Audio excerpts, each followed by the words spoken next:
high-stakes waiting game for a mistakenly deported Maryland man. The orders to the Trump administration to get him home. One of my scary moments that I've had in my life. Then a man narrowly escapes when a massive tree falls in a D.C. neighborhood. It was a warning, honey. It was a warning. Coming up, he recounts his brush with death, and he has a message for the city. A soaking rain will continue across the DMV to wrap up the day today. We'll let you know if this rain will get out of here by the start of your Saturday. First the Hudson, now Boca Raton. New details on back-to-back aircraft crashes.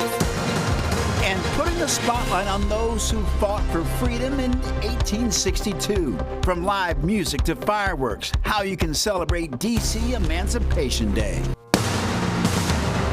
You're watching the station covering all of the DMV.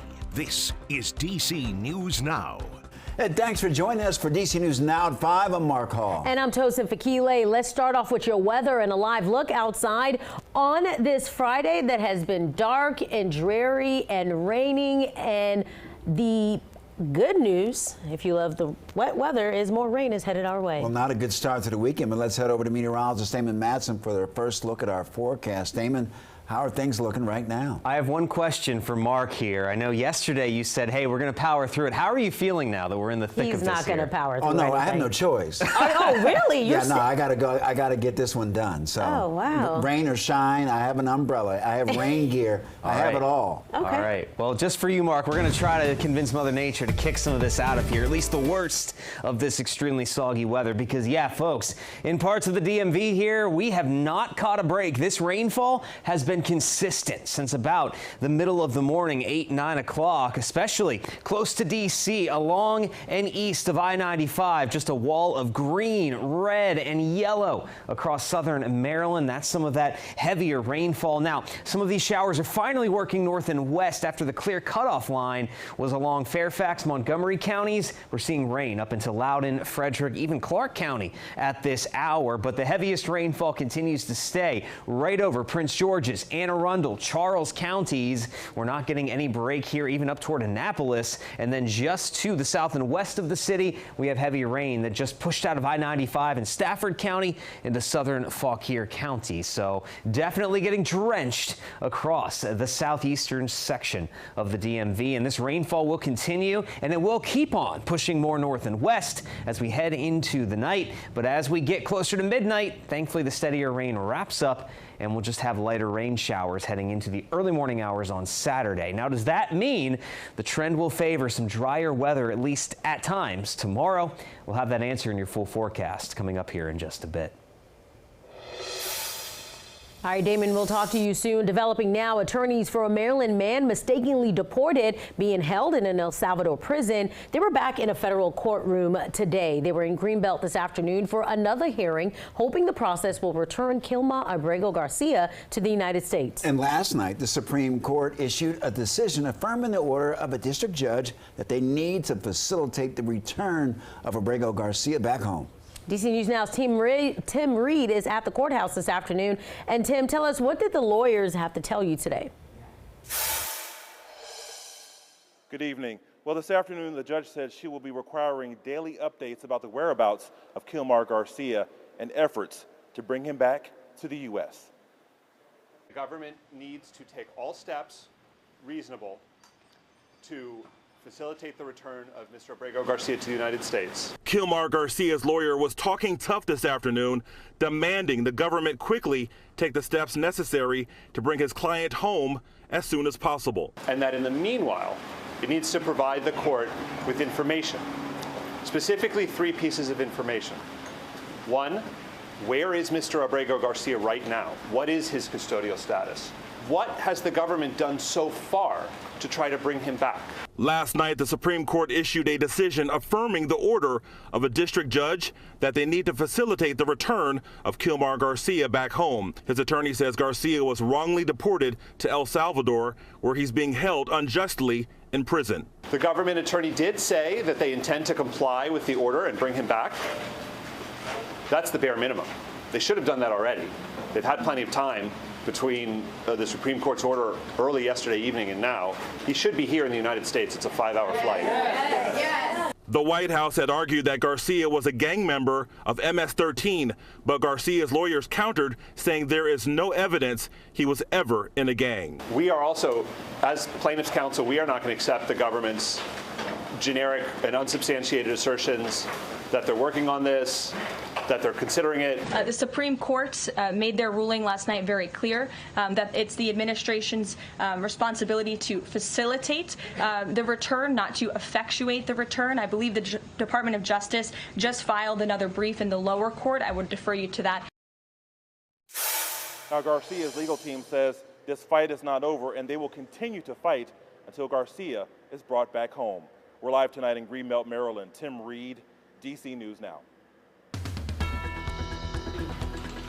All right, Tim, thank you. Breaking right now at 5, a jury has reached a verdict in the case of a man accused of intentionally hitting a Montgomery County police officer. Rafael Mayorga was found guilty of second-degree assault and several other charges, including fleeing and evading police. He was found not guilty of attempted murder and first-degree assault. Investigators say that Mayorga was going 110 miles per hour when he deliberately hit Sergeant Patrick Kipp in 2023. Now, Kipp, who was putting out stop sticks used to deflate tires, lost his legs as a result. Yeah, the case made it to trial this week, and Sergeant Kipp was among those who testified. DC News Now's Kevon Dupree is in the courtroom. He will have a full update at 6 o'clock.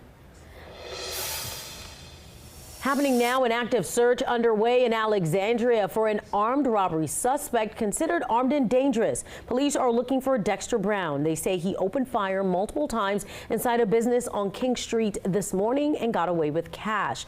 If you know his whereabouts, you're asked to call 911. In Loudoun County, a man is dead after a trench collapsed, trapping him underground. The incident happened yesterday in Ashburn, according to deputies. The victim was working on Belmont Ridge Road when the trench crumbled. Now, the man was taken to the hospital but was pronounced dead soon after. The sheriff's office says it's investigating in collaboration with the Virginia Occupational Safety and Health Program. Well, the trade war between two of the largest economies in the world continues to escalate. Today, China says it will increase tariffs in the U.S. from 84% to 125%. The retaliatory tariff is in response to President Trump's 145% tariff on Chinese goods. Now, stocks on Wall Street shaky again today. The value of the American dollar continues to fall as worries rise from the global tariff battle. Some of the major things that America imports from China includes computers, cell phones, industrial equipment, and toys. There's just over $582 billion in trade between the U.S. and China. We could be closer to learning the fate of the historic Whites Ferry. The Potomac River crossing links Poolesville, Maryland to Loudoun County, Virginia, but it has been closed since 2020, and that's because of a dispute over the landing rights at Rockland Farm on the Virginia side. There's now another push to reopen it. Officials from Maryland, Montgomery County, and the town of Poolesville are offering $3 million to the owners of Whites Ferry and Rockland Farm as an incentive.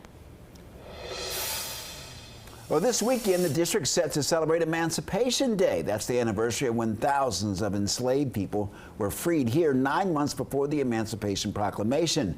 DC News Now's Marielle Carbone live at Freedom Plaza, where the festival will take place. And Marielle, certainly going to be a big day for the district. Yeah, Mark, I know it's rainy out here right now, but come Sunday, they are expecting this place to really be filled with people celebrating. Now, the whole focus of this weekend or this event on Sunday is freedom, a value that some say is under attack right now in D.C. This Sunday, a massive parade will march down Pennsylvania Avenue, celebrating the 20th anniversary of the Emancipation Day holiday. It's a time of unity. It's a time of resilience. The D.C. Compensated Emancipation Act of 1862 passed on April 16th, ending slavery in D.C. and freeing 3,100 people. In 2005, D.C. Council officially recognized it as a holiday. D.C. has its own Juneteenth that is called Emancipation Day. It's a very significant day for our city's history. But the local holiday comes as the premise of freedom is under attack in D.C. I frequently reflect on what it means, though. D.C. Mayor Muriel Bowser. We're free-ish as citizens. until we have 2 senators in complete autonomy. Currently, district residents are fighting back as the Trump administration extends more power over the city.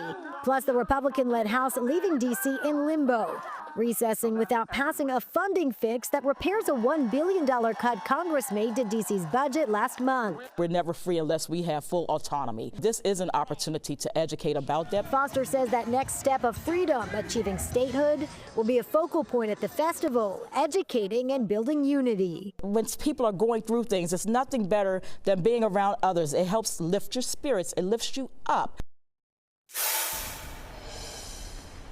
All right, so everything is going to get started down here on Sunday at 2 p.m. That is when the parade will come down Pennsylvania Avenue. At 4 o'clock is the concert here at Freedom Plaza, and that will be followed by some fireworks at 8:30. Reporting live from Freedom Plaza, I'm Marielle Carbone, DC News Now. Marielle, thank you. The National Cherry Blossom Festival Parade is this weekend. The parade will be making its way down Constitution Avenue with a lot of colorful balloons, and you'll see some elaborate floats. Marching bands from across the country. Celebrity entertainers will also be there, along with performers. Along the parade route, we caught up with organizers as they were preparing the floats for the parade.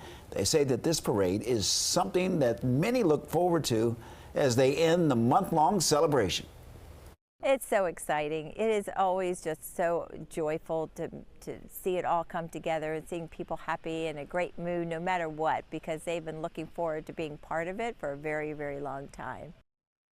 Or if you're looking for some new cherry blossom swag, Metro's got you covered with some limited edition merch. Now, there are t-shirts, hoodies, and jackets, all created by artist Chris Pirate. And it's all open until May 3rd at 300 7th Street Southwest. And with all the events going on in D.C. this weekend, you can expect a lot of road closures. Head to DCNewsNow.com for that full list. All right, still to come on DC News Now at 5. A man lucky to be alive in the district after a tree nearly crushed him. While he says it all came down to timing. A close call there, and we continue to follow news out of New York City from yesterday's deadly helicopter crash. New details, we're learning about why the family was in New York at the time. And getting ready for this year's smallest moon, we have the details on it coming up. You're watching DC News Now at 5, covering the news where you live all across the DMV. We'll be back with more news and a check of your dreary weather forecast after this.